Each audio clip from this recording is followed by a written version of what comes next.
Radio Tehran, শুরু হচ্ছে বিশ্ব সংবাদ।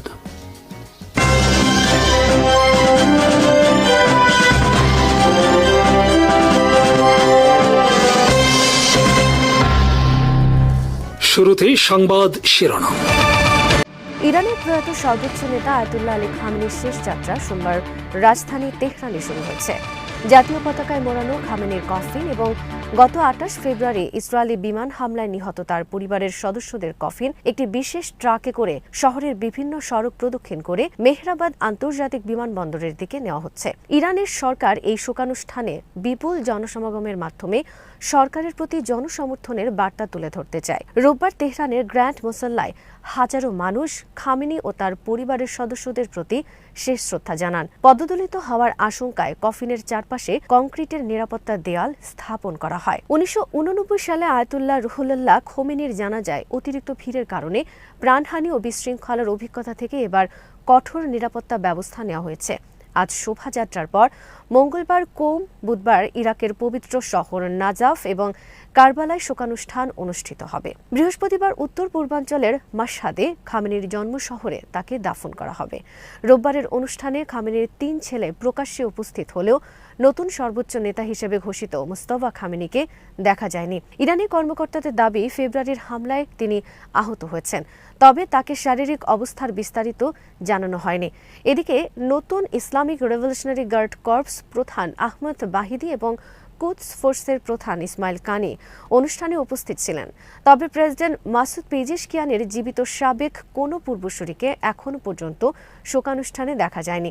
শোকানুষ্ঠানে অংশ নেওয়া অনেকেই খামেনি হত্যার প্রতিশোধের দাবি জানিয়েছেন। একই সঙ্গে ইরানের নেতৃত্ব মধ্যপ্রাচ্যে যুদ্ধবিরতি কার্যকর থাকলেও যুক্তরাষ্ট্র ও ইসরায়েলের বিরুদ্ধে কঠোর অবস্থানের বার্তা পুনর্ব্যক্ত করছে। অনুষ্ঠানে ফিলিস্তিনের হামাস ও লেবাননের হিজবুল্লাহর প্রতিনিধিরাও অংশ নেন। ইরানের পার্লামেন্টের স্পিকার মোহাম্মদ বাকের কালিবাফ বলেছেন, সাম্প্রতিক যুক্তরাষ্ট্র ইরান সমঝোতা স্মারকের মাধ্যমে যুক্তরাষ্ট্র ও ইসরায়েল কার্যত অক্ষ প্রতিরোধ বা এক্সেস অফ রেজিস্ট্যান্সে ইরানের মিত্রদের স্বীকৃতি দিতে বাধ্য হয়েছে। তেহরানে ইয়েমেনের উপরাষ্ট্রপতি এবং আনসার আল্লাহর রাজনৈতিক পরিষদের সদস্য মোহাম্মদ আল নুয়াইমির সঙ্গে বৈঠকে তিনি এই মন্তব্য করেন। বৈঠকটি অনুষ্ঠিত হয় প্রয়াত ইসলামী বিপ্লবের নেতা সাইয়েদ আলী খামেনির শেষ বিদায় অনুষ্ঠানের ফাঁকে। কালিবাফের দাবি, এই সমঝোতা যুক্তরাষ্ট্রের জন্য একটি রাজনৈতিক পরাজয় এবং প্রতিরোধ ফ্রন্টের জন্য সামরিক ও রাজনৈতিক উভয় ক্ষেত্রেই একটি গুরুত্বপূর্ণ সাফল্য। তিনি বলেন, ইরান ও প্রতিরোধ ফ্রন্ট সবসময় যুক্তরাষ্ট্র ও ইসরায়েলের বিরুদ্ধে ঐক্যবদ্ধ অবস্থান নিয়েছে এবং সাম্প্রতিক সমঝোতা সেই বাস্তবতাকেই প্রতিফলিত করেছে। ইরানের স্পিকার আরও বলেন, যুক্তরাষ্ট্র ও ইসরায়েলের প্রভাবমুক্ত হতে মুসলিম দেশগুলোর মধ্যে আরও ঘনিষ্ঠ ঐক্য প্রতিষ্ঠা করা জরুরি।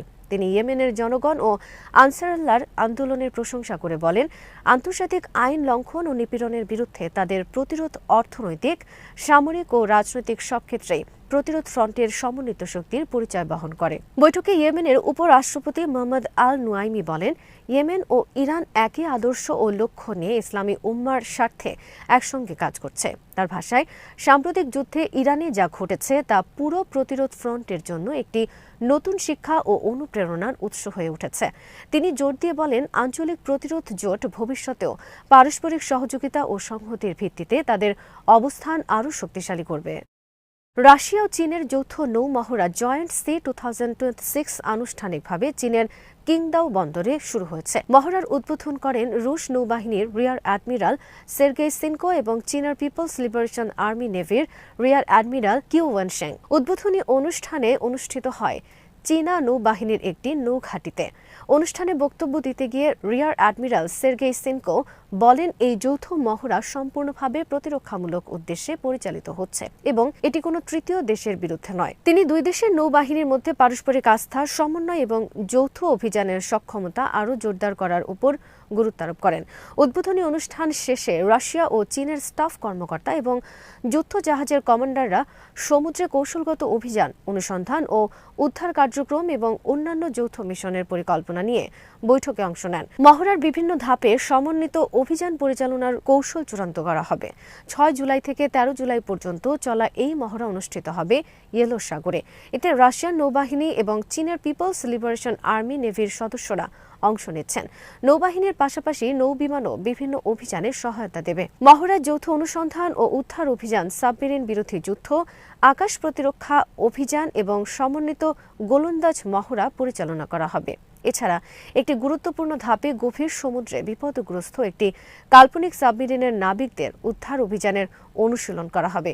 এ সময় বিশেষ গভীর সমুদ্র উদ্ধার যান ব্যবহার করে উদ্ধার সক্ষমতা যাচাই করা হবে। রাশিয়া ও চীনের নিয়মিত যৌথ নৌমহড়ার অংশ হিসেবে জয়েন্ট সি 2026 আয়োজন করা হয়েছে।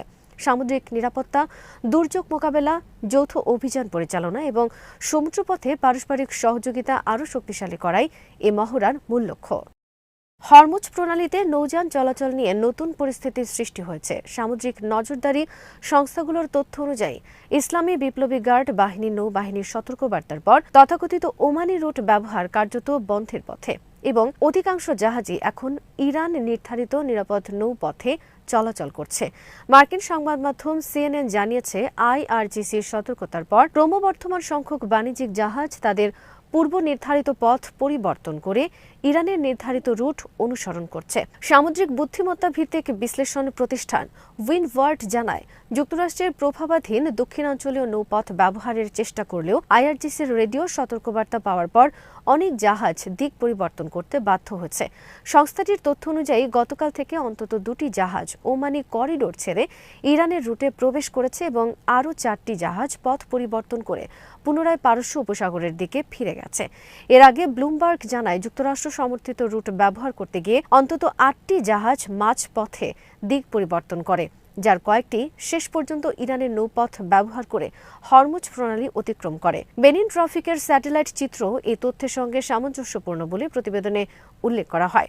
উইন্ডওয়ার্ড আরও জানায়, জাহাজগুলোর এই পথ পরিবর্তনের সময় এলাকায় IRGCর টহল নৌকা সক্রিয় ছিল এবং তারা ইরানের নির্ধারিত নিরাপদ নৌপথের বাইরে চলাচলের চেষ্টা করা জাহাজগুলোকে ধারাবাহিকভাবে রেডিও বার্তার মাধ্যমে সতর্ক করে। ইরানি রুটে প্রবেশ করা 2টি জাহাজের মধ্যে একটি ছিল ভারতের কান্ডলা বন্দরের উদ্দেশ্যে যাত্রারত একটি রাসায়নিক বাহী ট্যাঙ্কার এবং অন্যটি ফুজাইরাগামী একটি অপরিশোধিত তেলবাহী ট্যাঙ্কার। অন্যদিকে ওমানি করিডোর ত্যাগ করে পারস্য উপসাগরে ফিরে যাওয়া 4টি জাহাজের মধ্যে ছিল একটি বাল্ক ক্যারিয়ার, একটি গাড়িবাহী জাহাজ, একটি তেলবাহী ট্যাঙ্কার এবং আন্তর্জাতিক পরিচয় নম্বর ছাড়াই চলাচলকারী ইরানি পতাকাবাহী একটি জাহাজ। দক্ষিণ লেবাননের অধিকৃত বিউফোর্ট দুর্গ পরিদর্শনে গিয়ে ইসরায়েলের chief of staff Eyal Jamir হুঁশিয়ারি দিয়েছেন, যুদ্ধবিরতি চুক্তি লঙ্ঘিত হলে ইসরায়েল দ্রুত সামরিক অভিযান শুরু করবে। রোববার ইসরায়েলি সেনাবাহিনীর এক বিবৃতিতে জানানো হয়, তিনি জ্যেষ্ঠ সামরিক কর্মকর্তাদের সঙ্গে ওই এলাকায় মোতায়েন সেনাদের পরিদর্শন করেন এবং পরিস্থিতি মূল্যায়ন করেন। পরিদর্শনকালে জামির বিউফোর্ট দুর্গকে একটি কৌশলগতভাবে গুরুত্বপূর্ণ অবস্থান হিসেবে উল্লেখ করেন। সেখান থেকে আশেপাশের বিস্তীর্ণ এলাকা নিয়ন্ত্রণ করা সম্ভব। তিনি দাবি করেন, এলাকাটি সন্ত্রাসী অবকাঠামোয় পূর্ণ এবং যুদ্ধবিরতি লঙ্ঘনের যেকোনো প্রচেষ্টার জবাবে ইসরায়েল দ্রুত আক্রমণাত্মক অভিযানে যাবে। তিনি আরও বলেন, লেবাননের সেনাবাহিনীর উচিত তাদের দায়িত্ব পালন করা এবং ওই অঞ্চল থেকে হিজবুল্লাহর যোদ্ধাদের সরিয়ে দেওয়া। পাশাপাশি তার অভিযোগ, ইরানের অর্থায়ন ও নির্দেশনায় হিজবুল্লাহ কয়েক দশক ধরে উত্তর ইসরায়েলকে লক্ষ্য করে বিস্তৃত সুড়ঙ্গ ও ভূগর্ভস্থ সামরিক অবকাঠামো গড়ে তুলেছে। তবে বক্তব্যের বিষয়ে তাৎক্ষণিকভাবে লেবাননের কর্তৃপক্ষ কোনো প্রতিক্রিয়া জানায়নি। গত মে মাসের শেষ থেকে ইসরায়েলের প্রতিরক্ষা মন্ত্রী ইসরায়েল কাটস ঘোষণা দেন, ইসরায়েলি বাহিনী বিউফোর্ট দুর্গের নিয়ন্ত্রণ নিয়েছে। তবে হিজবুল্লাহ জানায়, ইসরায়েলি বাহিনী সেখানে প্রবেশের সময় এলাকাটি সামরিক প্রতিরোধ শূন্য ছিল এবং প্রচারণার উদ্দেশ্যেই ইসরায়েল এ স্থান দখল করেছে। উল্লেখ্য, বিউফোর্ট দুর্গ দক্ষিণ লেবাননের অন্যতম গুরুত্বপূর্ণ কৌশলগত স্থাপনা। 2000 সালে ইসরায়েল এই এলাকা থেকে সেনা প্রত্যাহার করেছিল। সর্বশেষ এই হুঁশিয়ারি এসেছে যুক্তরাষ্ট্রের মধ্যস্থতায় 26 জুন স্বাক্ষরিত লেবানন ইসরায়েল যুদ্ধবিরতি কাঠামো চুক্তির পর, যার লক্ষ্য ছিল সংঘাতের অবসান ও এর মূল কারণগুলো মোকাবেলা করা। লেবাননের কর্তৃপক্ষের তথ্য অনুযায়ী 2026 সালের 2 মার্চ থেকে ইসরায়েলের সামরিক অভিযানে দেশটিতে অন্তত 4303 জন নিহত, 12202 জন আহত এবং 10 লক্ষের বেশি মানুষ বাস্তুচ্যুত হয়েছে।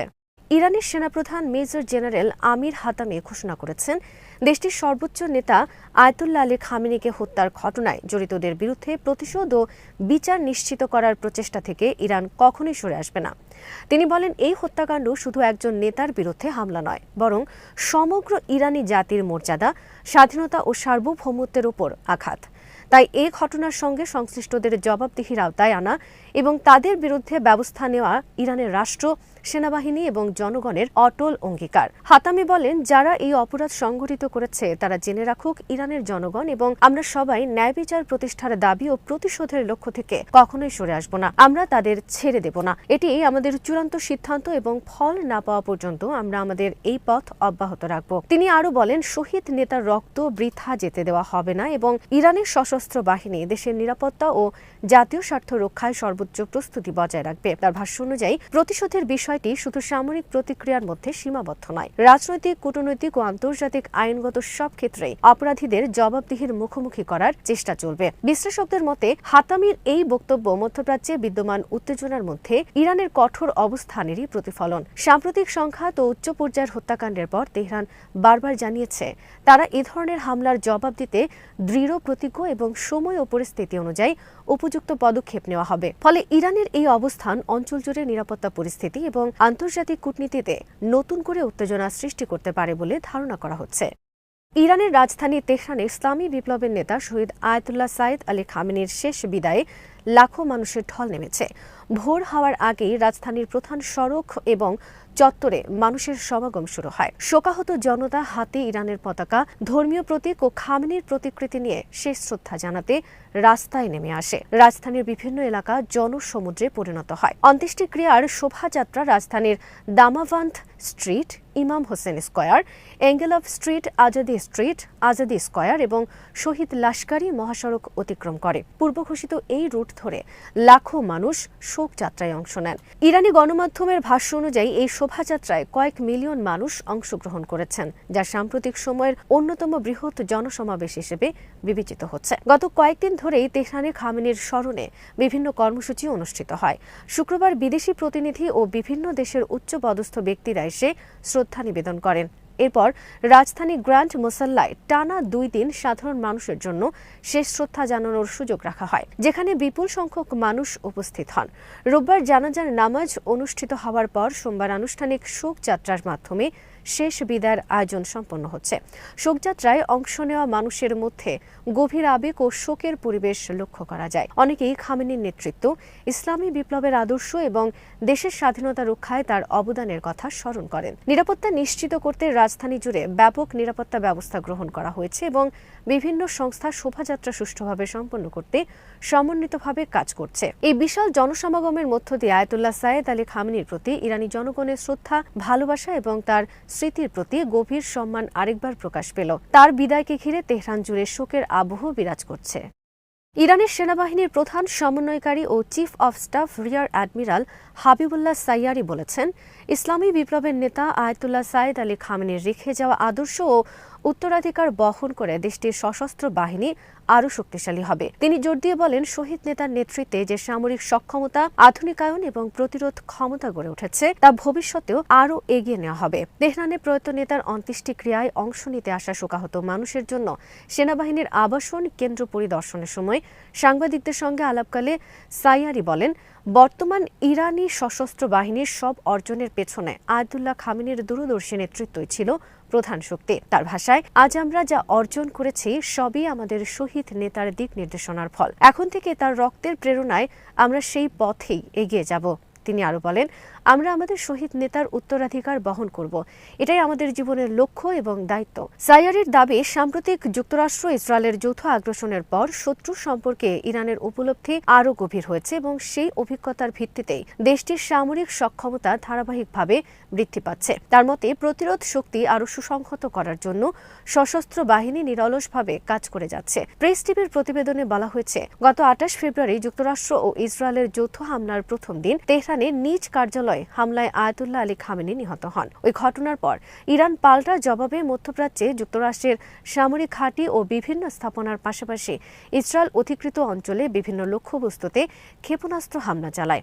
ইরানের শীর্ষ কর্মকর্তারা বারবার ঘোষণা দিয়েছেন, দেশটির সর্বোচ্চ নেতাকে হত্যার ঘটনা কোনোভাবেই অজবাব থাকবে না। সাইয়ারির বক্তব্য সেই অবস্থান পুনর্ব্যক্ত করেছে। তিনি বলেন, খামেনির আদর্শ, আত্মত্যাগ এবং রক্তের প্রেরণায় ইরানের সশস্ত্র বাহিনী ভবিষ্যতেও দেশের নিরাপত্তা ও প্রতিরক্ষা নিশ্চিত করতে সর্বোচ্চ প্রস্তুতি বজায় রাখবে। ইরানের প্রেসিডেন্ট মাসুদ পেজেশকিয়ান বলেছেন, শহীদ ইসলামী বিপ্লবের নেতা আয়াতুল্লাহ সাইয়েদ আলী খামেনির বিদায় অনুষ্ঠানে ইরানের জনগণের স্বতঃস্ফূর্ত উপস্থিতি এবং আবেগপূর্ণ অংশগ্রহণে বিশ্বের কাছে সবচেয়ে শক্তিশালী বার্তা পৌঁছে দিয়েছে। তার ভাষায় জনগণের আচরণ ও ভালোবাসার প্রকাশ এমন এক ভাষা যা কোনো বক্তৃতা বা শব্দের চেয়েও বেশি অর্থবহ। রোববার রাতে এক শোক বার্তায় প্রেসিডেন্ট পেজেশকিয়ান আয়াতুল্লাহ খামেনি, তার পরিবারের সদস্য এবং সাম্প্রতিক যুদ্ধে ইরান ও ইসলামের সম্মান রক্ষায় নিহত অন্যান্য ব্যক্তিদের প্রতি গভীর শোক ও সমবেদনা জানান। তিনি বলেন, মানুষের আচরণই প্রকৃত সত্যকে প্রকাশ করে। অনেকেই অনেক কথা বলতে পারেন, কিন্তু মানুষের কর্ম ও উপস্থিতি এমন এক বার্তা বহন করে যা পুরো বিশ্ব সহজেই উপলব্ধি করতে পারে। তিনি আরো বলেন, আমি যদি কিছু বলি তা হয়তো কেবল ফার্সি ভাষাভাষীরাই বুঝবেন, কিন্তু আমাদের জনগণের আচরণ, তাদের উপস্থিতি এবং তাদের ভালোবাসা গোটা বিশ্বের কাছে বোধগম্য। তার মধ্যে নারী, পুরুষ ও শিশুদের চোখের অস্ত্র ছিল অন্তরের গভীর শোক ও ভালোবাসার বহিঃপ্রকাশ, যা বিশ্বের সামনে ইরানি জাতির ঐক্য ও আবেগকে স্পষ্টভাবে তুলে ধরেছে। পেজেশকিয়ান বলেন, প্রয়াত নেতার শেষ যাত্রায় জনগণের বিপুল অংশগ্রহণ প্রমাণ করেছে যে তিনি শুধু একজন রাজনৈতিক নেতা ছিলেন না, বরং জাতির হৃদয়ে গভীরভাবে স্থান করে নিয়েছিলেন। এ দৃশ্য বিশ্বের সামনে ইরানের জনগণের অঙ্গীকার ও সংহতির প্রতীক হিসেবে ফুটে উঠেছে। তিনি শেষ বিদায়কে প্রকৃত অর্থে বিদায় বলতে নারাজ। তার ভাষায় এটি কোনো সমাপ্তি নয়, বরং শহীদ নেতা আয়াতুল্লাহ খামেনির আদর্শ, নীতি ও পথ অনুসরণ করে এগিয়ে যাওয়ার নতুন অঙ্গীকার। প্রেসিডেন্ট বলেন, জনগণের এই প্রতিশ্রুতি ভবিষ্যতে দেশকে ঐক্য, দৃঢ়তা ও আত্মত্যাগের চেতনায় এগিয়ে নিয়ে যাবে।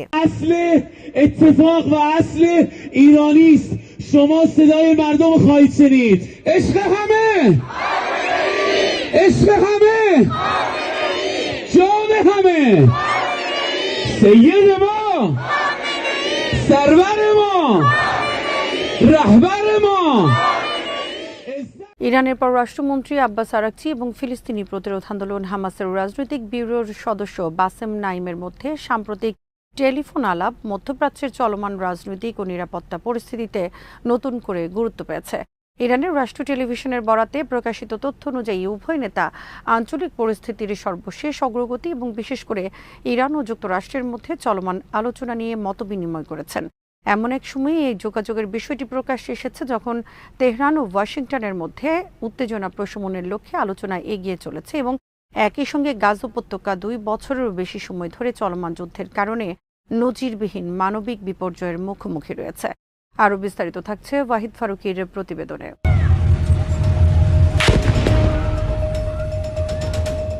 ইরানের রাষ্ট্রীয় টেলিভিশনের প্রকাশিত বিবরণ অনুযায়ী ফোনালাপে আব্বাস আরাকচি বাসেম নাইমকে অঞ্চলের সর্বশেষ পরিস্থিতি সম্পর্কে অবহিত করেন এবং ইরান ও যুক্তরাষ্ট্রের মধ্যে চলমান আলোচনার বিভিন্ন দিক তুলে ধরেন। একই সময় হামাসের প্রতিনিধি ইরান ও যুক্তরাষ্ট্রের মধ্যে অর্জিত সমঝোতাকে ইতিবাচক হিসেবে উল্লেখ করেন এবং আশা করেন যে এর ফলে শুধু দুই দেশের মধ্যকার উত্তেজনা কমবে না, বরং গাজা উপত্যকায় দীর্ঘদিন ধরে চলমান সংঘাত বন্ধের ক্ষেত্রেও একটি নতুন পরিবেশ তৈরি হবে।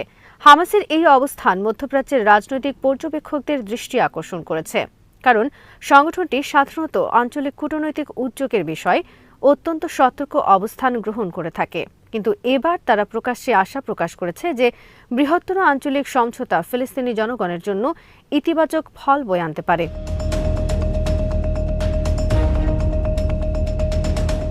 আলাপের সময় আব্বাস আরাকচি পুনর্ব্যক্ত করেন যে ফিলিস্তিনি জনগণের ন্যায্য অধিকার পূর্ণাঙ্গভাবে বাস্তবায়িত না হওয়া পর্যন্ত ইসলামী প্রজাতন্ত্র ইরান তাদের প্রতি সমর্থন অব্যাহত রাখবে। ইরানের রাষ্ট্র সম্প্রচার মাধ্যমে প্রকাশিত বিবৃতিতে বলা হয়েছে, আরাকচি স্পষ্টভাবে ফিলিস্তিনি জনগণের সংগ্রামকে ন্যায়সঙ্গত বলে অভিহিত করেন এবং তাদের জাতীয় অধিকারের পূর্ণ বাস্তবায়নের প্রশ্নে তেহরানের অবস্থানে কোনো পরিবর্তন আসেনি বলে জানান। এই বক্তব্যের মাধ্যমে ইরান একদিকে যেমন তার ঐতিহ্যগত নীতির ধারাবাহিকতা বজায় রাখার বার্তা দিয়েছে, অন্যদিকে একই সঙ্গে ওয়াশিংটনের সঙ্গে চলমান আলোচনা সত্ত্বেও ফিলিস্তিনি প্রশ্নে কোনো আপোষের সুযোগ নেই বলেও ইঙ্গিত দিয়েছে।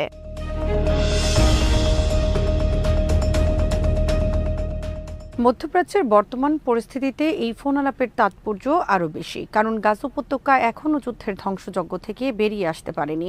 2 বছরের বেশি সময় ধরে চলমান সংঘাতে হাজার হাজার মানুষ নিহত হয়েছে এবং বিপুল সংখ্যক মানুষ বাস্তুচ্যুত হয়েছে।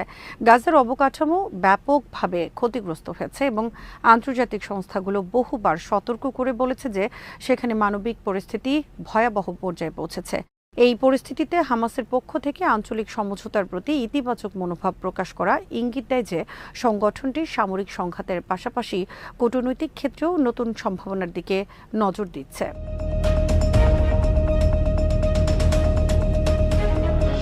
হামাসের রাজনৈতিক ব্যুরোর সদস্য বাসেম নাইমের বক্তব্যে বিশেষভাবে গুরুত্ব পেয়েছে যুদ্ধবন্ধের প্রশ্ন।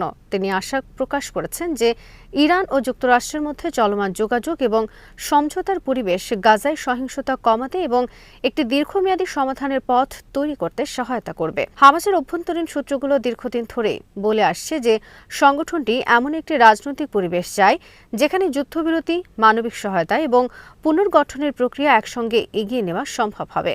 এই বাস্তবতায় ইরান ও যুক্তরাষ্ট্রের মধ্যে উত্তেজনা কমে যাওয়া হামাসের কাছে ইতিবাচক হিসেবে বিবেচিত হচ্ছে।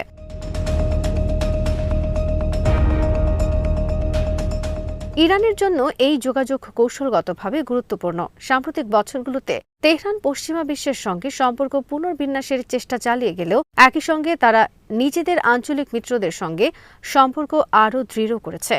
হামাস, ইসলামিক জিহাদ এবং লেবাননের হিজবুল্লাহকে ঘিরে গড়ে ওঠা তথাকথিত প্রতিরোধ অক্ষের অন্যতম প্রধান সমর্থক হিসেবে ইরান নিজেকে প্রতিষ্ঠিত করেছে। ফলে ওয়াশিংটনের সঙ্গে আলোচনা এগিয়ে নেওয়ার পাশাপাশি হামাসকে সরাসরি পরিস্থিতি সম্পর্কে অবহিত করা এবং তাদের আশ্বস্ত করা তেহরানের কৌশলগত পরিকল্পনার অংশ বলেই মনে করছেন বিশ্লেষকরা। এর মাধ্যমে ইরান একটি বার্তা দিতে চেয়েছে যে আন্তর্জাতিক কূটনৈতিক প্রক্রিয়ায় অংশ নেওয়ার অর্থ এই নয় যে তারা তাদের দীর্ঘদিনের মিত্রদের থেকে দূরে সরে যাচ্ছে।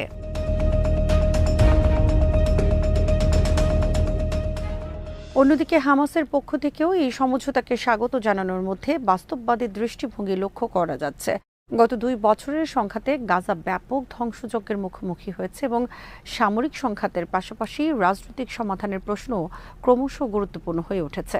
হামাসের নেতৃত্বের মধ্যে এমন একটি ধারণা শক্তিশালী হয়েছে যে আঞ্চলিক শক্তিগুলোর মধ্যে উত্তেজনা কমে গেলে আন্তর্জাতিক মধ্যস্থতা আরও কার্যকর হতে পারে এবং যুদ্ধবিরতির সম্ভাবনাও বৃদ্ধি পেতে পারে। ফলে ইরান ও যুক্তরাষ্ট্রের মধ্যে সমঝোতার পরিবেশকে তারা একটি সম্ভাব্য ইতিবাচক পরিবর্তন হিসেবে দেখছে।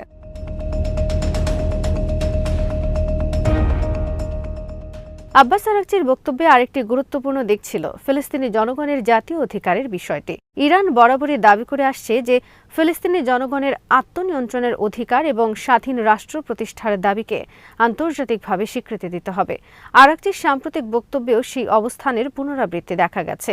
তিনি স্পষ্টভাবে বলেছেন যে ফিলিস্তিনিদের বৈধ জাতীয় অধিকার সম্পূর্ণভাবে বাস্তবায়িত না হওয়া পর্যন্ত ইরানের সমর্থন অব্যাহত থাকবে। এর মাধ্যমে তেহরান বোঝাতে চেয়েছে যে ওয়াশিংটনের সঙ্গে আলোচনা ও আঞ্চলিক উত্তেজনা প্রশমনের প্রচেষ্টা ফিলিস্তিন প্রশ্নে তাদের মূল অবস্থানকে প্রভাবিত করবে না।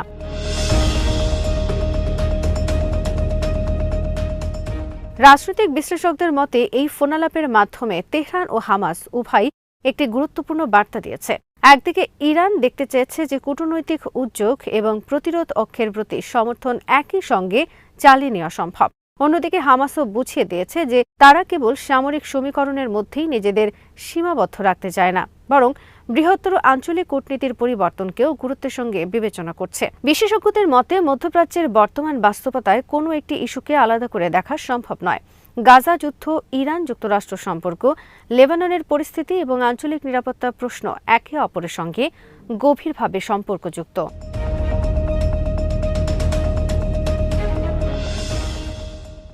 ফোনালাপটি এমন সময় হয়েছে যখন বিভিন্ন আন্তর্জাতিক পক্ষ গাজায় স্থায়ী যুদ্ধবিরতির জন্য নতুন উদ্যোগ গ্রহণের চেষ্টা করছে। কাতার, মিশর এবং অন্যান্য মধ্যস্থতাকারী দেশগুলো দীর্ঘদিন ধরেই যুদ্ধবিরতি প্রতিষ্ঠার জন্য কাজ করে যাচ্ছে। একই সময়ে যুক্তরাষ্ট্র ও অঞ্চল জুড়ে উত্তেজনা কমানোর লক্ষ্যে কূটনৈতিক প্রচেষ্টা অব্যাহত রেখেছে। এই প্রেক্ষাপটে ইরান ও হামাসের মধ্যে সরাসরি যোগাযোগ এবং উভয় পক্ষের ইতিবাচক বার্তা নতুন কূটনৈতিক পরিবেশ তৈরির ক্ষেত্রে একটি গুরুত্বপূর্ণ উপাদান হিসেবে বিবেচিত হচ্ছে।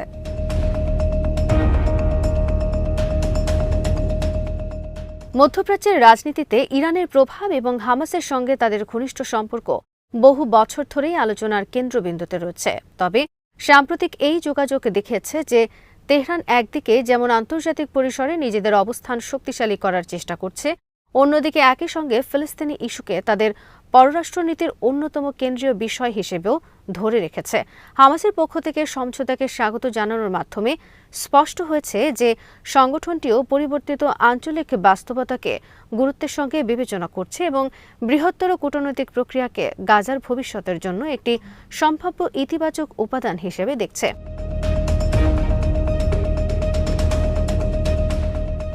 সব মিলিয়ে আব্বাস আরাকচি এবং বাসেম নাইমের এই টেলিফোন আলাপ মধ্যপ্রাচ্যের চলমান ভূ রাজনৈতিক পরিবর্তনের একটি গুরুত্বপূর্ণ প্রতিফলন হিসেবে সামনে এসেছে।